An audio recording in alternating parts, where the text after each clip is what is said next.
strengths that I saw that were apparent to me just in the short time I had to visit were tool design and construction in the operations that I saw was excellent. Much different, I think, than what I've seen in other places.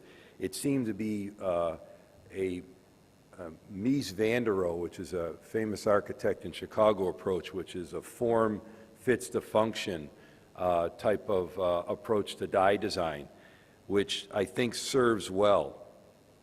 I saw a lot of interest in chemistry control, and I think that's born out of the fact that India is recognized on the ferrous side quite extensively, and there's a lot of metallurgists. I heard actually a lot of the speakers were metallurgists, and I'm one myself, and I finally figured out where they all went, because I rarely run across them.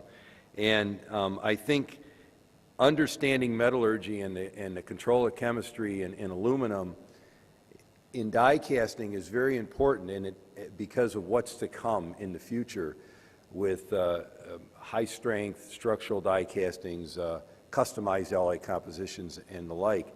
Those are not typical thoughts that were in many of the die casters in North America up until recently. They had the Henry Ford approach is, what color of Model A do you want? You can have any color as long as it's black. And so our attitude was, you can have any kind of die casting, any type of alloy, as long as it's 383. And so the evolution of chemistry control and chemistry ranges that are tighter to give specific properties is new, and it's great to see that there's that type of control and understanding already. And the other thing I saw in these shops were very good order and cleanliness. When I rate an operation, or in my mind rate an operation, what I see most is, are the yellow lines painted on the floors, and is everything in order, and can you get to one place to the other without climbing over casting piles or tailings? And I must say I was impressed with the organization, and I guess when you supply automotive, that's what they require for sure. One of the things that I found is very helpful in the world of die casting, and probably in all of manufacturing, is vertical manufacturing and OEM accessibility. And both of those things are unique advantages that I saw in the Indian die casting culture. Here at this show, we met OEMs of large automotive and motorcycle companies, and you don't have that type of accessibility in other parts of the world that I'm aware of, certainly not in the United States. In fact, it's tough to even figure out who's in charge in our country buying castings and so forth. And the vertical manufacturing allows great control from start to finish in a die casting operations, from the design of your own tools to making them. Even one of the facilities, I believe it was Endurance, had their own vacuum heat treat furnace for their dies. So those types of things will serve you well as your industry progresses. A couple of areas that I always can stand for maybe concentration of improvement are the transportation infrastructure, and I think that's almost beyond your control. And then in environmental containment. When we go to Europe, or when I've been to Europe now, I don't think there's a die casting machine that isn't hooded or controlled. We're way behind that in the United States. We have environmental laws there that we're moving to comply with, but as you plan your future expansions or your future die casting operations, I do think it's a good idea to consider the containment of around the die casting machines as one of the things to do. I thought it was interesting. I had some conversations about, you know, all this technology, and we're just a small die caster, and we can't implement it. And I did a study a year ago of our industry, and I assembled what I considered 11 of the top of the more recent technologies that an aluminum die caster should implement in their facility. And I did the survey among members of large a lot of die casting machines and a small number of die casting machines. And the way I rated them was fairly simply, I said, you know, you'd be rated pretty high if you had 11 of them and pretty low if you had, you know, 4 or less.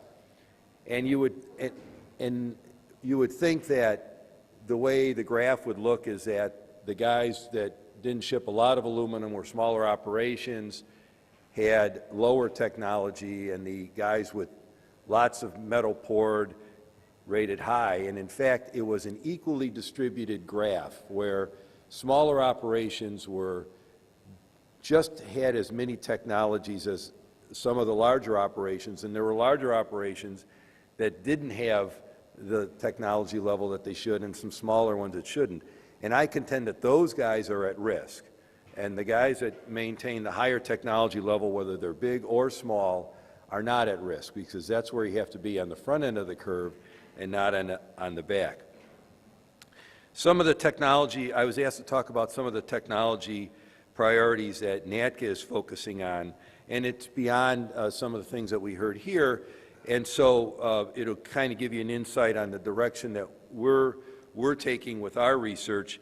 We're looking at titanium die castings, bimetallic cores, additive manufacturing, lube-free die casting, molten metal on demand, thin wall, structural castings, heat-treatable castings, and customizing alloys. And there was some of that touched on here, but these things that I just mentioned are things that we're addressing now. I don't know that we have any solutions for them, but those are the things that we want to see the industry move towards.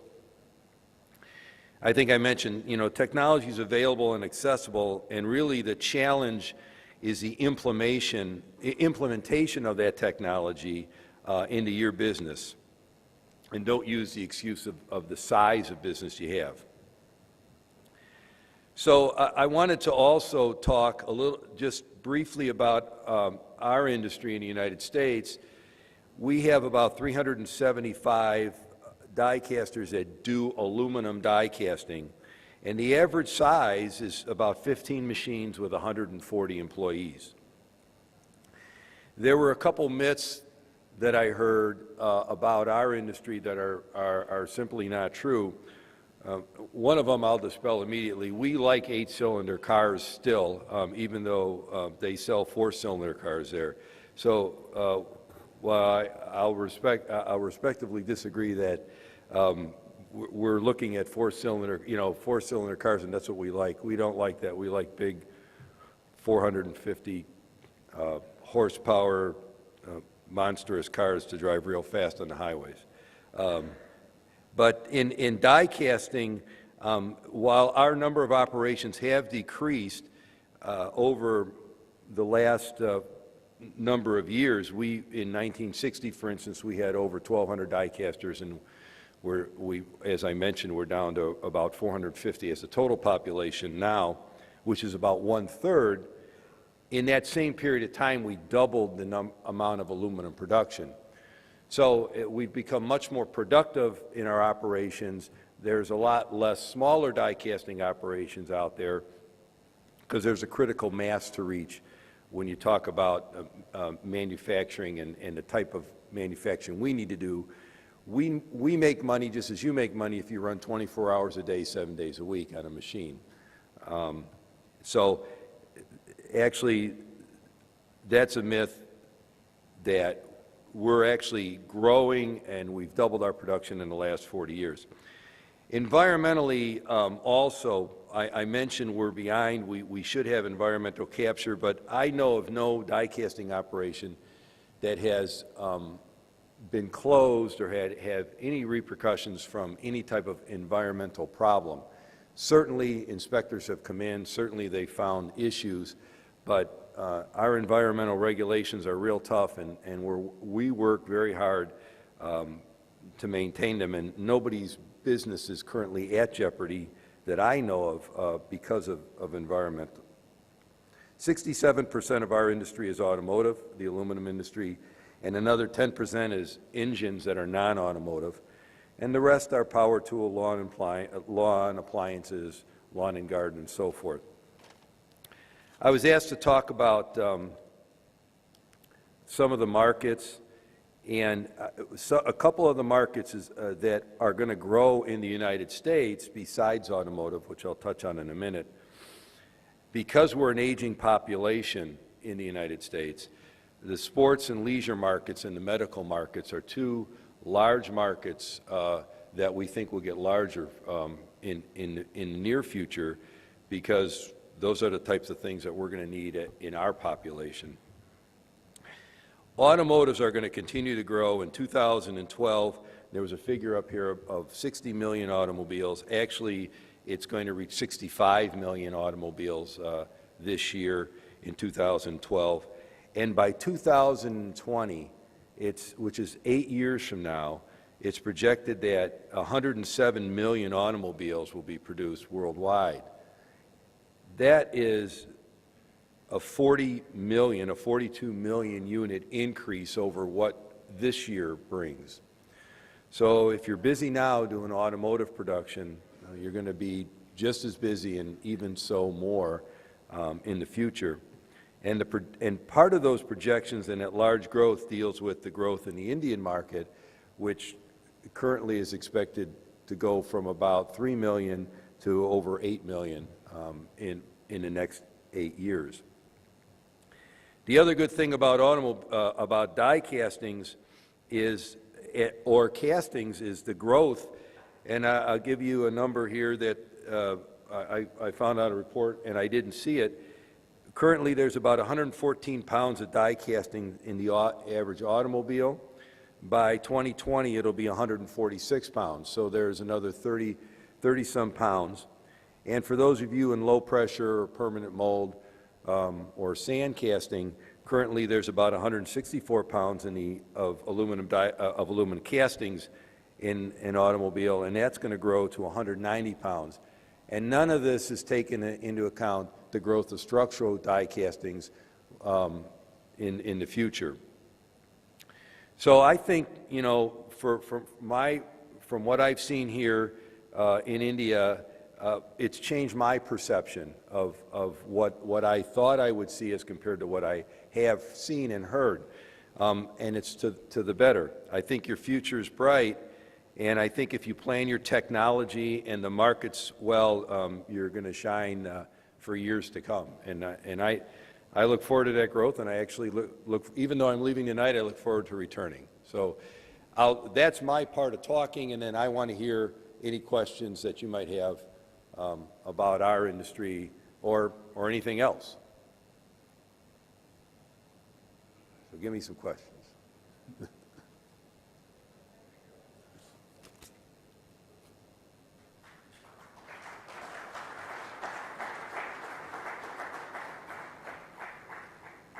I guess I stand between tea, being done in tea, huh? So we. It's a pleasure to have you here, sir. I request patron ALUCAST, Mr. Sadhu, to. Well, on behalf of all the die casters of India, and on behalf of the association, I thank Mr. Daniel that he accepted our invitation to visit India. And he was very much particular that he wanted to see some die casting units in India.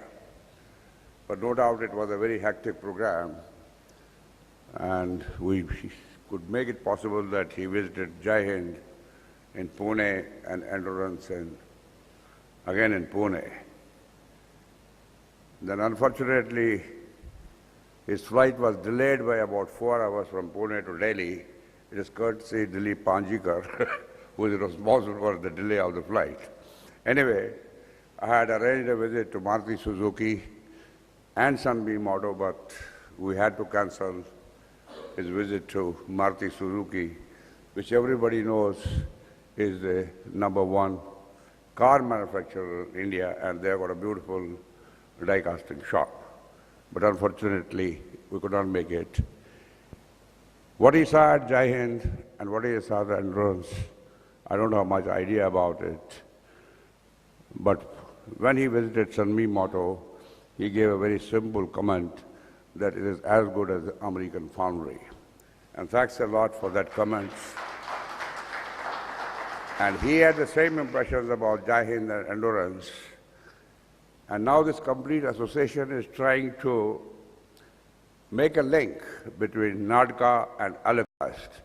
And how far we are successful in that, I would like all you die-casters to get together and work in close relations with NADCA and the association so that the Indian young generation who have come into the die-casting industry learn more and more about the technologies which is today and the technology which is going to be the future in the die-casting industry.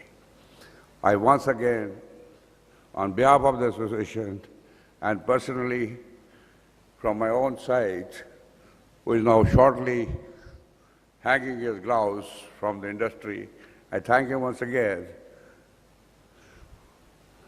for all the trouble he took from flying from USA to India and gave his valuable suggestions, ideas, and I think the future of both associations can be made much better, much easier, and let us try to learn from each other.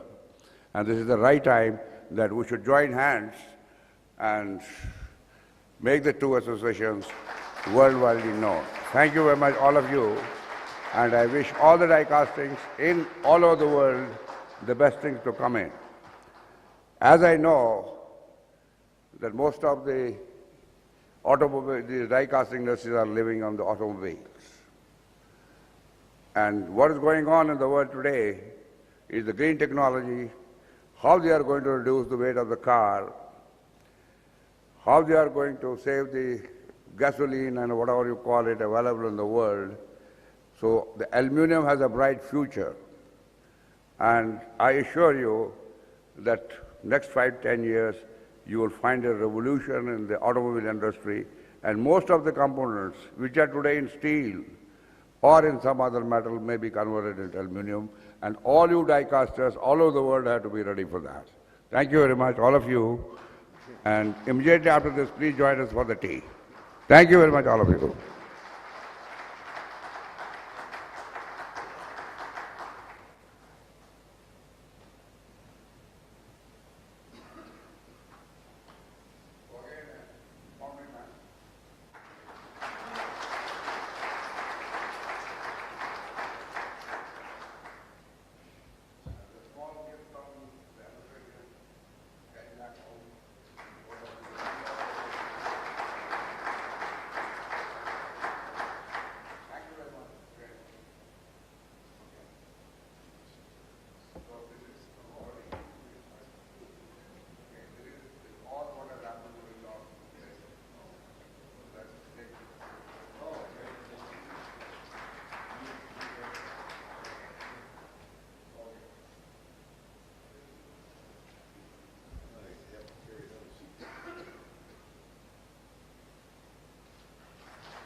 Mrs. Joshi, will you please come onto the stage?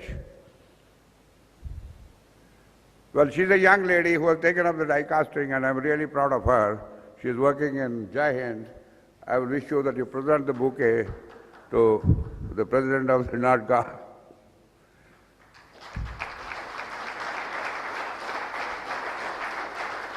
I don't know, somehow or the other I have started liking this young lady. And Force motors, Giant is the same thing. She is working in the force and she is going to be the force of die casting in India in future. Thank you very much.